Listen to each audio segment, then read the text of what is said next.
तरी कुणाची कुणाची त्याच्यामुळे ताकद आता 2च्या नंतर शासनाला दिसेल. आणखीन लोक आपली येत आहेत. इथल्या शाळा 12च्या नंतर सुटतात, त्या हळूहळू इथं येत आहेत. ही संख्या ही गच भरणार आहे. सगळं या आंदोलनाची दखल शासनाने घेतली आहे. त्यांचे मेसेज पोस्ट आहे. आम्ही देतोय, मग का उद्रेक कधी देताय म्हणून नाही उद्रेक केला. उद्रेक करायची वाट पाहताय का? तो हवाच असेल तर तोही करू. त्याच्यापूर्वी आम्हाला आनंदाची खबर 5 वाजेपर्यंत द्या. एक सही झाली म्हणून आम्हाला आनंदित करा. पुढचा प्रवास आमचा सुकर होईल. एका सहीसाठी जर राज्यातल्या 66,000 लोकांचं जीवन तुम्ही वेठी धरत असाल तर तुम्हाला ही सुज्ञ शिक्षक मंडळी कदापि माफ करणार नाही. कारण मतदान केंद्रावर कोण असतो? प्यारो आपण, 2 नंबर आपण, 3 नंबर आपण आणि 4 नंबरला आमच्या महिला भगिनी सह्या लावायला असतात. त्यांची बी सही झाल्याशिवाय तुम्हाला मतदान होणार. त्याच्यामुळे 66,000 लोकांचं मतदान प्लस त्यांचे गुणिले 10 ही संख्या आता मात्र त्यांनी डोक्यात घेतलेली आहे. त्यांच्या लक्षात आलेलं आहे की हे आंदोलन 5-50 लोकांचं आपण समजत होतो. 35 दिवसापर्यंत त्यांच्यापर्यंत काय मेसेज होता? 5-50 येतात, टाळके बसतात, जातात. असं आहे का? असं असेल तर मग आम्ही त्यापर्यंत 35 दिवस फक्त जागा केलं लोकांना की बाबा हो हे होणार नाहीये. व्हायचं असेल तर मैदानात यावं लागणार आहे. ही आपलीच मंडळी उभं राहिली सगळी.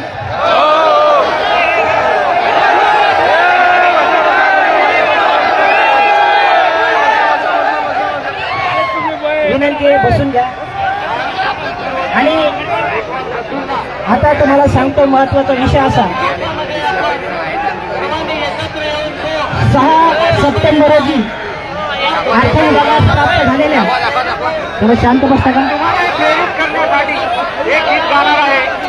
बसा, आवाज येत नाही.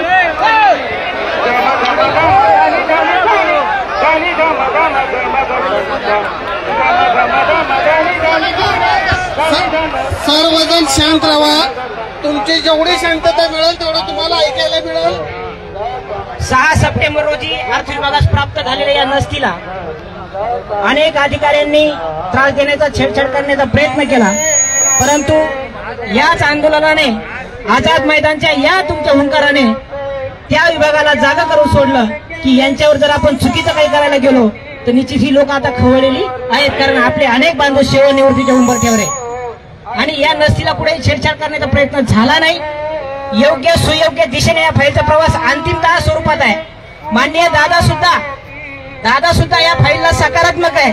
असा टोमणा मारला तर तुम्हाला राग यायला काही कारण नाही.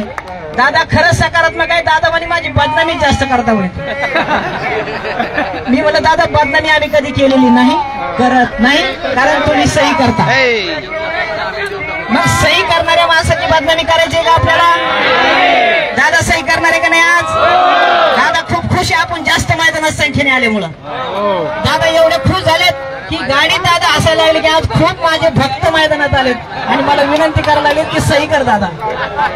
आणि म्हणून या मैदानाला संबोधित करणारे अत्यंत महत्वाचे, जबाबदार, महत्वाची मंडळी आपल्यामध्ये पाठिंब्यार्थ येत आहे. तोपर्यंत आपल्यालाही संयमाने वाटचाल पुढे करायची आहे. एक सही इतिहास कुठल्याही परिस्थितीत होणार आहे आणि ती होणार आहे फक्त तुमच्या या उपस्थितीमुळे होणार आहे. गेल्या 10 दिवसात कधी ती सहीला कधी हात लावायचा विचार कधी आला नाही. पण आज कुठल्याही परिस्थितीत गेलं की सही करतो, ही फक्त ही आझाद मैदानाची धमक आहे. एवढं तुम्ही लक्षात घेण्याची गरज आहे. आणि म्हणून संयम राखा.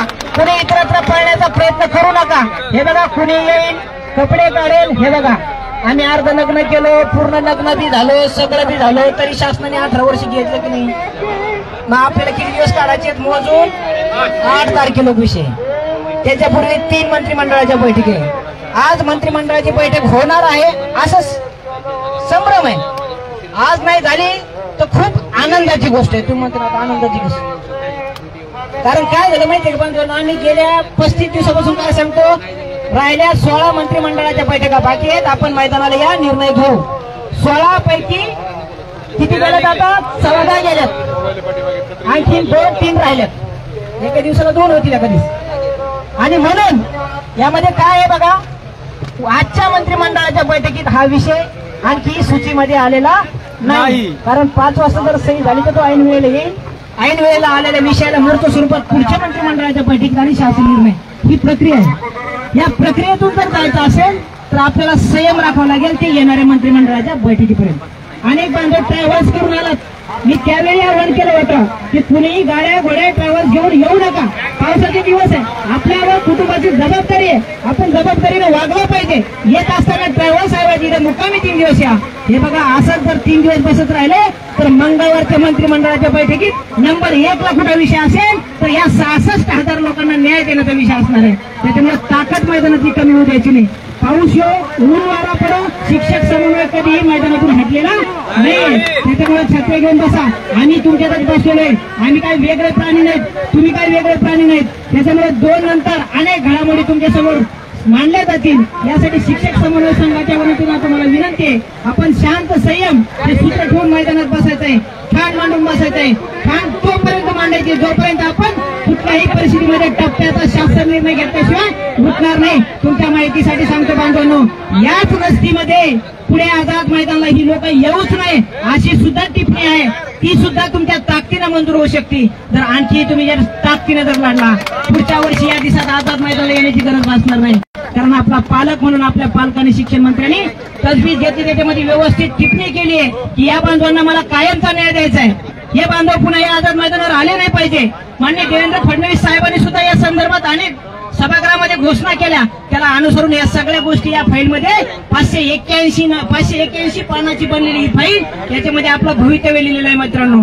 त्याच्यामुळे आझाद मैदान हेच तुम्हाला प्रचलित टप्पा मिळवून देऊ शकतं आणि तेही याच आंदोलनात मिळू देणार आहे. आणि हुंकार तेव्हाच शांत राहणार आहे जोपर्यंत शासन निर्णयाचा कागद हातात पडत नाही तोपर्यंत हुंकार शांत होणार नाही. म्हणून तुम्हाला विनंती आहे, शांत संयमाने आपल्याला थांबायचंय. हे मैदान जिंकल्याशिवाय उठायचं नाही. जोपर्यंत शिक्षक समन्वय संघाचा आदेश आणि भूमिका तुम्हाला समजणार नाही तोपर्यंत कुणीही या मैदान सोडण्याची प्रयत्न करू नये एवढी मी विनंती करतो.